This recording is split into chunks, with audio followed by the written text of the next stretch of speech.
Hello students, welcome back to my channel.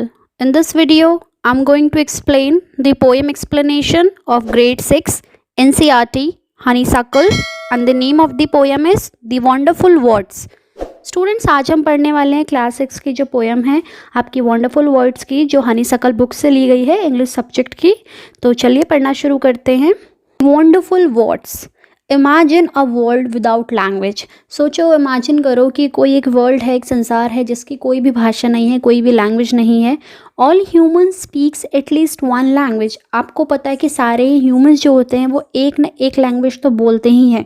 The words we speak bring out our thought. और जो शब्द हम बोलते हैं वो हमारे विचार बाहर लेके आते हैं, हमारे जो थॉट्स होते हैं माइंड में चल रहे होते हैं। Read the following poem on words. तो बेसिकली जो ये पोएम है ये शब्दों के ऊपर है, जो लिखी है आपकी पोएटेस मैरी ने। तो चलिए पढ़ना शुरू करते हैं।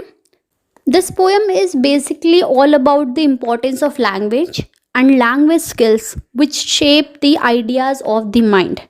बेसिकली ये हमारी जो पोएम है ये किस पे बेस्ड है? लैंग्वेज पे है। लैंग्वेज की स्किल्स कैसे होती है और वो कैसे हमारे आइडियाज़ को शेप देती हैं। तो see the first line, never let a thought shrivel and die. कभी भी अपने विचारों को मरने मत दो। श्रिवल मतलब होता है वेस्ट जाना, मतलब वेस्ट मत जाने दो उन्हें। For want of a way to say it. अगर आपको उनको कहने का सही आपके पास माध्यम नहीं है, आपके पास सही लैंग्वेज नहीं है, तो इसका मतलब ये नहीं कि आप अपने विचार को मार दो।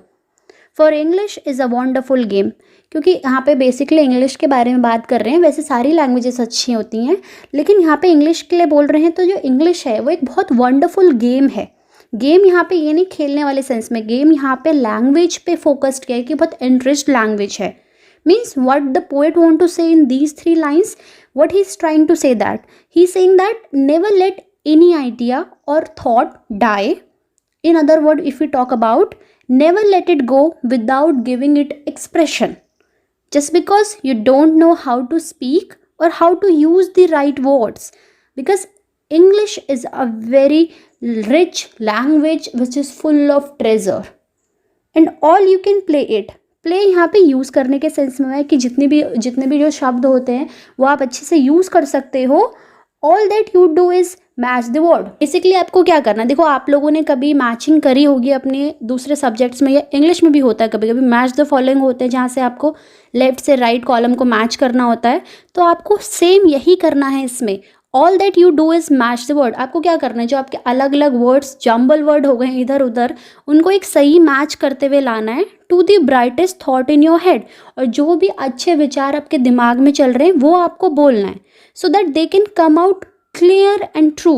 ताकि वो जो विचार हैं, वो जो सही शब्द हैं, वो जब बाहर निकले तो वो एक बहुत क्लियरली और सबको वो समझ आए कि आप क्या कहना चाह रहे हो।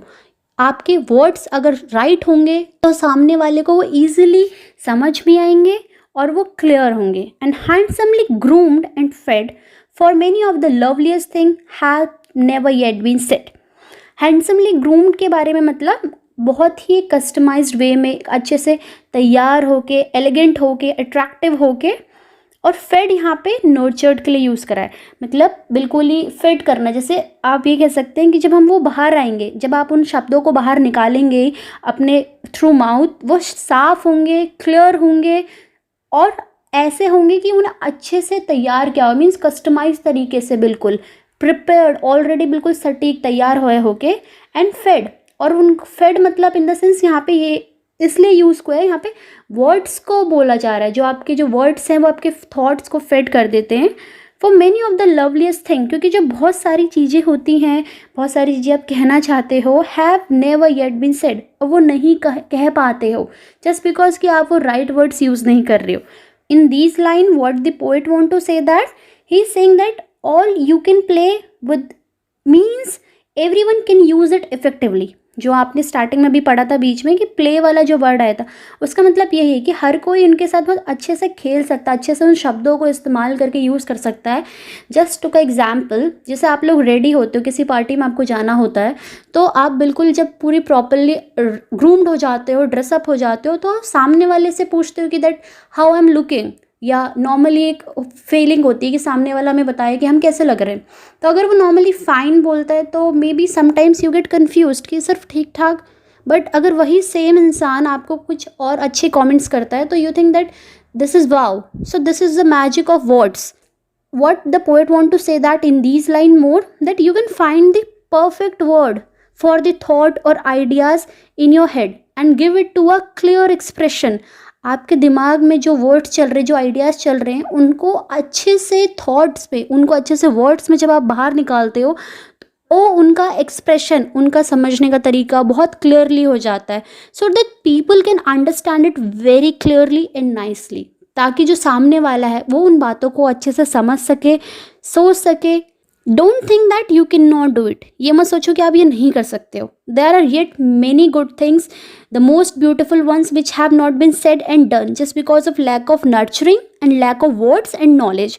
बहुत सारी अच्छी चीज़ें हैं, बहुत ब्यूटीफुल सी चीज़ें हैं जो कभी हमें लगता है कि हम उन वर्ड्स को कलेक्ट करके कैसे कहें, किस तरीके से ले, हम उन्हें इसलिए नहीं कह पाते क्योंकि हमारे पास सही शब्द नहीं हो पाते, या हमारे पास लैक ऑफ वर्ड्स होता है, नॉलेज होता है. सो बेसिकली यहाँ इस वाले स्टेंजा में पोएट क्या करना चाह रहा है, जो इस वाले स्टेंजा में जो पोएटिस है वो स्ट्रेस डाल रही है. She is laying the stress on learning a language correctly and completely. Means जो आप किसी भी लैंग्वेज को जब आप बोलते हो तो उसको अच्छे से आपको उसका नॉलेज होना चाहिए. जब आप वर्ड्स बोल रहे हो उनमें कोई प्रॉब्लम्स नहीं होना चाहिए, वो क्लियरली बोले जाने चाहिए, और वो जिनका जो मतलब है, जो आपके दिमाग में बातें चल रही हैं किसी भी चीज़ को लेके, तो वो वर्ड्स के ही ज़रिए, थॉट्स जो प्रोसेस होती है वो आपके वर्ड्स के ही ज़रिए बाहर निकलती है. Words are the food and dress of thought, they give its body and swing. यहाँ पे जो पोएटेस है वो क्या कहना चाहती है, जो वर्ड्स होते हैं वो आपके खाना होते हैं और ड्रेस होता है किस चीज़ के, आपके विचारों के.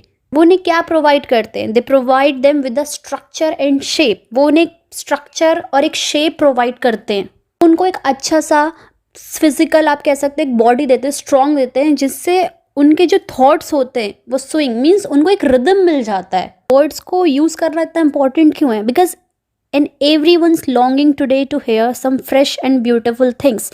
लॉन्गिंग होता है मतलब डिज़ायर, कोई इच्छा होती है, क्योंकि आज हम कहीं ना कहीं वेट करते हैं कि हम डेली कुछ अच्छा सा फ्रेश और कुछ नया सुने, जिसे हम सुनना चाहते हैं. फिर चाहे वो कोई भी नॉलेज हो सकती है, कोई आइडिया हो सकता है, या कुछ भी एक्स्ट्रा थिंग हम सुनना चाहते हैं, कुछ नई चीज़ें, कुछ ब्यूटीफुल थॉट्स, कुछ beautiful lines. But only words can free a thought from its prison behind your eyes. यानी ये जो आपका दिमाग है, मीन्स आपका जो माइंड है, वो एक प्रिजन है, मतलब एक जेल की तरह है, जिसमें जो आपके थॉट्स हैं वो एक कैदी की तरह हैं. और भला जेल किसे पसंद आती है, किसी को भी नहीं. तो इसलिए we have to speak up, हमें बोलना चाहिए. We should set our thoughts freely with our words, because only words can liberate your ideas, और we can say that thoughts that are caged behind your eyes. क्योंकि सिर्फ ये कि words ही हैं जो आपकी आंखों के पिंजरे के पीछे, मीन्स हमारे जो माइंड को एक लाइक अ केज, हमारा जो दिमाग है उसके अंदर ये कैदियों की तरह है. तो सिर्फ हमारे जो वर्ड्स हैं, हमारे जो थॉट्स वगैरह होते हैं, सिर्फ वर्ड्स के ही थ्रू हम अपनी बातें कह सकते हैं, समझा सकते हैं. तो इसलिए जो इसकी पोएटेस है मैरी ओनील, उन्होंने लास्ट लाइन में कुछ कहा भी है कि that may be your mind is holding now a marvellous new surprise. क्योंकि क्या पता आपके दिमाग में कोई एक अच्छा सा, एक मार्वलस मतलब अमेजिंग सा कुछ सरप्राइज छुपा हो. So means basically what the poetess want to say here, that the words give a structure to any thought or any idea in our mind. Or besides, the poet is also saying that never think that we do not have any new thought. कभी ये मत सोचो कि हमारे पास कोई thought है ही नहीं. They are yet to be explored and searched. उनको ज़रूरत है तो एक्सप्लोर करने की और उन्हें ढूंढने की. थॉट्स और आइडियाज़ जो हैं वो एक केस की तरह, मतलब हमारे पिंजरे, हमारे दिमाग के पिंजरे में एक बंद हैं, जिन्हें सिर्फ हम कैसे फ्री कर सकते हैं. We can only set them free, that is by the words, and words can alone can give their clear and beautiful expressions to our thoughts and ideas. सिर्फ शब्दों से ही हम ट्रेस कर सकते हैं, मीन्स हम जो हमारी बातें हैं हमें किस तरीके से वो कहनी है. एक वर्ड्स जो आप कह सकते हैं कि एक माध्यम है आपके थॉट्स और आइडियाज़ को एक्सप्रेस करने का. So it is very important to must to learn and perfect the language which you are speaking. तो ये थी आपकी पोएम, जिसमें बेसिकली जो आपकी पोएटेस मैरी ओनील ने, उन्होंने सिर्फ यही बताया था कि जो वर्ड्स होते हैं उनकी क्या पावर हो सकती हैं, वर्ड्स कितने मैजिकल हो सकते हैं और कितनी जो आप चीज़ें हैं वो वर्ड से क्लियरली कर सकते हो। Now let's look at summary आपको डिस्क्रिप्शन बॉक्स पे भी मिल जाएगी। Man is a gifted animal who can speak and think. Man एक ऐसा इंसान है, ऐसा एक एनिमल आप कह सकते हो, स्पेशली मैन को एक एनिमल भी कहा जाता है कि जिसको ऑलरेडी गिफ्टेड, मतलब जिसके पास ऑलरेडी चीज़ें दी हुई हैं, वो क्या है, सोचने की और बोलने की क्षमता। Every man know at least one language as it is a must to give expression to thoughts, ideas and feelings. हर इंसान को एक ना एक लैंग्वेज आती ही है, फिर क्योंकि उसे अपने आइडियाज़, अपने थॉट्स को एक्सप्रेस करना होता है। All people think as well as speak, और सारे ही लोग उसे सोच सकते हैं, समझ सकते हैं। The poet advise the readers to work on their language and learn it skilfully. तो जो पोएट है वो क्या एडवाइस करना चाह रही है, वो चाह रही है कि आप जो भी लैंग्वेज बोलते हो उसमें आपकी स्किल अच्छी हो, आप उसके स्किल समझे, उसकी इंपॉर्टेंस समझे। And beside the poet says that we all know one language at least, और पोएट ये भी कहना चाह रही है कि हम उसमें से एक लैंग्वेज हमें ज़रूर आती है। We all have a mother tongue so we must have good command over it. हम हर किसी के पास अपनी एक मदर टंग होती है। मदर टंग होती है आपकी नेटिव लैंग्वेज, जो आप बचपन से सुन रहे होते हो, सीख रहे होते हो, उसको आपकी मदर टंग कहा जाता है। We should not let any idea go or fade just because we don't find the right words for it. Rather, conscious effort should be made to find words to express it clearly. हमें कभी भी अपने जो हमारे ideas होते हैं या हमारे जो थॉट्स होते हैं उन्हें जाने नहीं देना चाहिए जस्ट बिकॉज कि हम उन्हें नहीं बोल पा रहे हैं। नहीं, उसके बदले में आप प्रैक्टिस कीजिए, बदले में कि आप उस वर्ड्स को किस तरीके से सीख सकते हैं। It might be possible that ideas does wonder. English is a wonderful and rich language. English जो है एक बहुत ही अच्छी, एक बहुत ही अमेजिंग और बहुत ही अच्छी लैंग्वेज है। One can express one thoughts in this language without any hassles, clearly and flawlessly. क्योंकि देखो इंग्लिश बेसिकली एक यूनिवर्सल लैंग्वेज भी कही जाती है कहीं कहीं, जहाँ वो लैंग्वेज, यूनिवर्सल लैंग्वेज अब क्या होती है, जो बेसिकली हर कोई उस चीज़ को अंडरस्टैंड हो। इट डजंट मीन कि वो किस कंट्री से बिलोंग करता है। The need is to look for the correct and right words to express our ideas clearly. ज़रूरत है तो बस किस चीज़ की, उन सही शब्दों की, ताकि जो हमारे आइडियाज़ हैं वो हम क्लियरली बोल पाए, कह पाए। It is wrong to think that there are no good thought left to be expressed. The most beautiful way to give our expression to our thought और आइडियाज़ इज़ आर वर्ड्स। सबसे सुंदर, सबसे अच्छा तरीका हमारे एक्सप्रेशंस को, हमारे thoughts को निकालने का वो है सिर्फ शब्द। Everyone loves to hear new and good things. हर कोई चाहता है कि वो अच्छे और कुछ नया सुने। The only thing is that we need to master the language and to find the right words.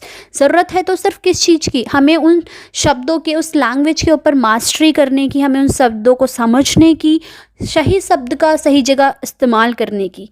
Every thought is like a prisoner or a caged bird in our mind. हर एक छोटा थॉट, हर छोटे से बड़ा thought, एक भी thought हमारे दिमाग में कैदी की तरह है, प्रिजनर की तरह है, या आप कह सकते हैं पिंजरे में बंद कोई चिड़िया होती है उसकी तरह।